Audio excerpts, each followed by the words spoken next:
రోజు రాష్ట్రంలోని వివిధ పోటీ పరీక్షలు ముఖ్యంగా గ్రూప్స్ అదేవిధంగా డిఎస్సికి సంబంధించి ప్రిపేర్ అవుతున్న చాలామంది తమ్ముళ్ళు చెల్లెళ్ళు అందరూ కూడా వచ్చి ప్రధాన ప్రతిపక్షమైన భారత రాష్ట్ర సమితి మాకు అండగా నిలబడాలి, ఈ రాష్ట్రంలోని నిరుద్యోగ యువత మరి ఆనాడు కేసీఆర్ గారి ప్రభుత్వం ఉన్నప్పుడు కూడా మేము ఆనాటి ప్రభుత్వం మీద పోరాటాలు చేసినాము. మీరు 9.5 సంవత్సరాల పాటు ఆనాడు జరిగిన ఉద్యోగ నియామకాల్లో పారదర్శకంగా చాలా పెద్ద ఎత్తున నియామకాలు జరిగినప్పటికీ అక్కడక్కడ చిన్న చిన్న పొరపాట్లు జరిగినప్పుడు మీ మీద కూడా పోరాడాము. అదేవిధంగా ఈరోజు ఇప్పుడున్న కాంగ్రెస్ ప్రభుత్వం ముఖ్యంగా మాకు ఎన్నో హామీలు ఇచ్చింది, ఆ హామీలు అమలు కావడం లేదు. కాబట్టి మీరు ప్రధాన ప్రతిపక్షంగా ప్రజల తరపున మా తరపున గొంతు విప్పండి, పోరాడండి అంటూ వారు అందరూ కూడా కలిసి వచ్చి వారి సమస్యలన్నీ కూడా వివరించి చెప్పడం జరిగింది.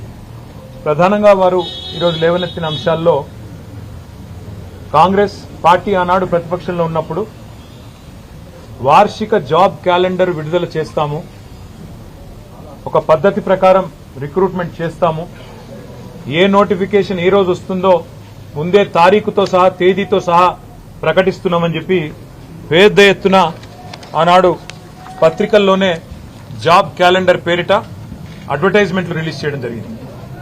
చాలా పెద్ద ఎత్తున తెలుగులో ఇంగ్లీష్లో అన్ని రకాలుగా వారు విడుదల చేశారు. అందులో వారు చెప్పిన దానిలో ముఖ్యంగా మరి గ్రూప్ 1 జూన్ 1 నాడే విడుదల చేస్తాము, ఫిబ్రవరి 1 నాడు విడుదల చేస్తాము. గ్రూప్ 2 మరి ఏప్రిల్ 1 విడుదల చేస్తాము నోటిఫికేషను. గ్రూప్ 3 జూన్ 1 విడుదల చేస్తాము. గ్రూప్ 4 కూడా June 1. Assistant executive, assistant engineer, PR, ఆర్ఎండ్బి, ఆర్డబ్ల్యూఎస్ అదేవిధంగా పబ్లిక్ హెల్త్ డిపార్ట్మెంట్ ఇవన్నీ కూడా మే 1 నాడు విడుదల చేస్తాము. అగ్రికల్చర్, హార్టికల్చర్, వెటర్నరీ పోస్టులకు సంబంధించి మే 1 నాడే జాబ్ క్యాలెండర్ విడుదల చేస్తాము, నోటిఫికేషన్ విడుదల చేస్తాము. Assistant motor vehicle inspectors, town planning officers, agriculture extension officers ఇవన్నింటికి సంబంధించి జూన్ 1 నాడు విడుదల చేస్తాము. Transport constables, excise constables, police constables సంబంధించి మార్చి 1 నాడు విడుదల చేస్తాము. జూనియర్ లెక్చరర్లు, పాలిటెక్నిక్ లెక్చరర్లు, డిగ్రీ కాలేజ్ లెక్చరర్లు, అసిస్టెంట్ ప్రొఫెసర్లు, ఫిజికల్ డైరెక్టర్లు వీటికి సంబంధించి ఏప్రిల్ 1కి విడుదల చేస్తాము.